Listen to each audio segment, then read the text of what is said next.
ನಮಸ್ಕಾರ ಫ್ರೆಂಡ್ಸ್, ನನಗೆ 100 ಜನ ಸಬ್ಸ್ಕ್ರೈಬರ್ ಆಗಿದ್ದಾರೆ. 100 ಜನ ಮನಸ್ಸು ಗೆಲ್ಲೋದು ಅಷ್ಟು ಸುಲಭ ಅಲ್ಲ.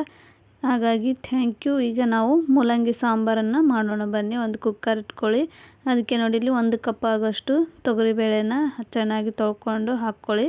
1-2 ಟೊಮೆಟೊ ಹಾಕ್ಕೊಳ್ಳಿ. 1 ಸ್ಪೂನು ಅರಿಶಿಣವನ್ನು ಹಾಕಿ ಅದಕ್ಕೆ ಅದೇ ಕಪ್ಲಿಂತ್ರ 2 ಕಪ್ ನೀರನ್ನು ಹಾಕಿ ಒಂದು ಸ್ವಲ್ಪ ಎಣ್ಣೆನ ಹಾಕಿ, ಅಂದರೆ ಬೇಳೆ ಸ್ವಲ್ಪ ಬೇಗನೆ ಕುದೀತಾವ ಅಂಥೇಳಿ ಎಣ್ಣೆನ ಹಾಕೋದು. ಅದು ಕುದೀತಾ ಇರಲಿ ಬೇಳೆ. ಈ ಕಡೆ ಒಂದು ಕಡೆ ಫ್ರೈ ಮಾಡ್ಕೊಳ್ಳೋಣ.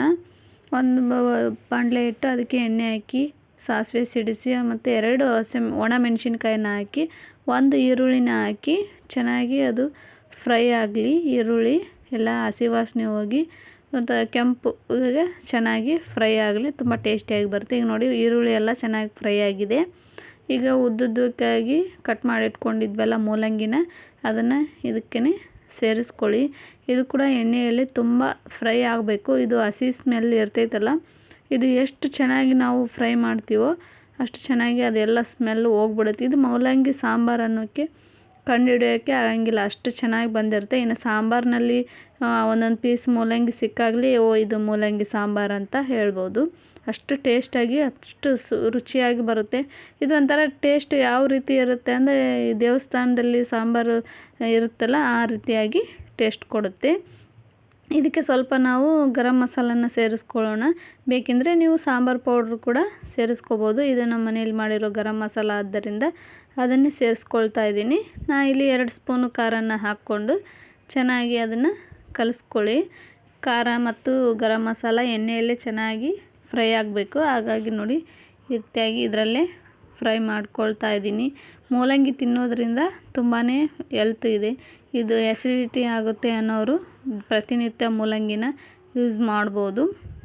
ನೋಡಿ ಈ ರೊಟ್ಟಿಯಲ್ಲಿ ಹಸಿದಾಗೆ ತಿಂತಾರೆ. ಈ ರೀತಿ ನಿಮಗೆ ಸಾಂಬಾರು ಅದು ಮಾಡ್ಕೊಳ್ಳೋದು ಲೇಟ್ ಆಗುತ್ತಪ್ಪ ಅಂದರೆ ಹಸಿದಾಗಿನೂ ತಿನ್ಬೋದು, ಅಥವಾ ಅದನ್ನು ಗ್ರೈಂಡ್ ಮಾಡಿ ಜ್ಯೂಸ್ ಸಮೇತ ಆಗಿ ಹಾಗೂ ಕುಡಿಬೋದು.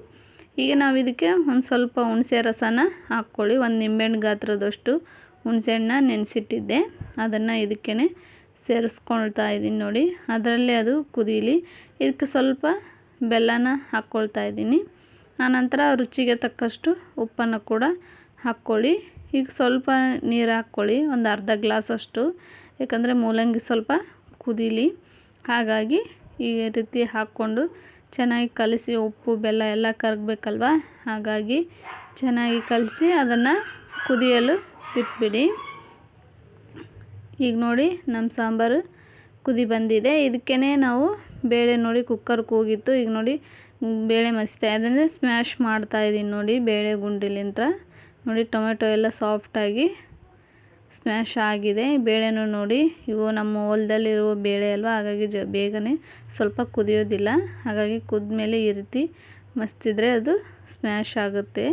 ಚೆನ್ನಾಗಿ ಬಿಸಿ ಬಿಸಿ ಇದೆ ನೋಡಿ. ನೋಡಿ ಈ ರೀತಿಯಾಗಿ ಸ್ಮ್ಯಾಶ್ ಮಾಡಿ. ನೋಡಿ ಟೊಮೆಟೊ ಎಲ್ಲೂ ಕಾಣ್ತಾ ಇಲ್ಲ ನೋಡಿ, ಎಷ್ಟು ಚೆನ್ನಾಗಿ ಸ್ಮ್ಯಾಶ್ ಆಗಿದೆ. ಈಗ ಇದನ್ನು ಕುದೀತಾ ಇದೆ ಅಲ್ವಾ ಫ್ರೈ ಮಾಡಿದ್ದು. ಈಗ ಇದಕ್ಕೇ ನಾವು ಅದು ಬೇಳೆನ ಹಾಕ್ಕೊಳ್ಳಿ. ನೋಡಿ ಈ ರೀತಿಯಾಗಿ ಬಿಸಿ ಇರುತ್ತೆ ತುಂಬ. ಎಲ್ಲನೂ ಕುಕ್ಕರ್ಲಿಂದ ಇದಕ್ಕೇ ವರ್ಗಾಯಿಸ್ಕೊಳ್ಳಿ.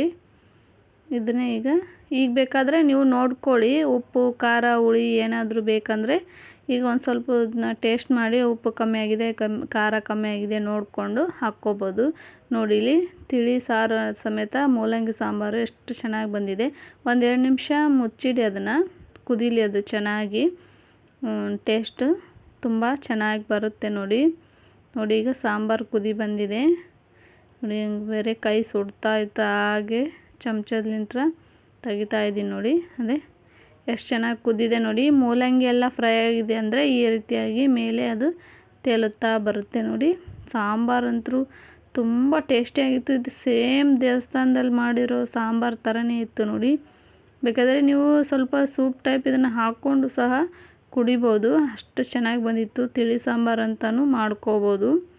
ತುಂಬ ಚೆನ್ನಾಗಿ ಅಂದರೆ ತುಂಬ ಚೆನ್ನಾಗಿ ಬಂದಿತ್ತು. ಯಾರೆಲ್ಲ ನನ್ನ ಚಾನಲ್ನ ನೋಡ್ತಾ ಇದ್ದೀರಾ ಸಬ್ಸ್ಕ್ರೈಬ್ ಮಾಡಿ, ಲೈಕ್ ಮಾಡಿ, ಶೇರ್ ಮಾಡಿ. ವಿಡಿಯೋ ನೋಡಿದ್ದಕ್ಕೆ ಥ್ಯಾಂಕ್. ಹಾಗೆ ನನ್ನ ಸಬ್ಸ್ಕ್ರೈಬರ್ಗೂ